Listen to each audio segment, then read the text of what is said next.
বর্তমান যিনি তত্ত্বাবধায়ক সরকার প্রধান আছেন ইউনূস সাহেবকে সেজন্য জাতিসংঘে জানিয়ে দেয় এই কুলাঙ্গার তিনজনকে আরেকজন নবীর এরকম ছবি এঁকে ফাঁসির মঞ্চে দড়ি টানা যেরকম ওরকম দিয়েছে এবং এই কথাগুলো সাপোর্ট করেছে বিজেপির সংসদ সদস্য। আমরা এই তিনজনকে ভারতের মধ্যে আমরা চাই তিনজনের ফাঁসি চাই। ওদের পার নিচে মাটি নাই, বাংলাদেশ ভারতের পক্ষে নাই, পাকিস্তান ভারতের পক্ষে নাই, চীন ভারতের পক্ষে নাই, ইরানিরা ভারতের পক্ষে নাই, আপনার পক্ষে নাই।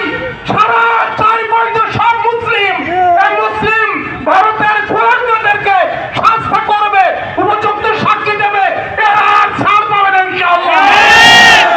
আমি আপনাদের নিকটে সংক্ষিপ্ত বক্তব্য রেখে শেষ করছি। ওয়া মা আলাইনা ইল্লাল বালাগ।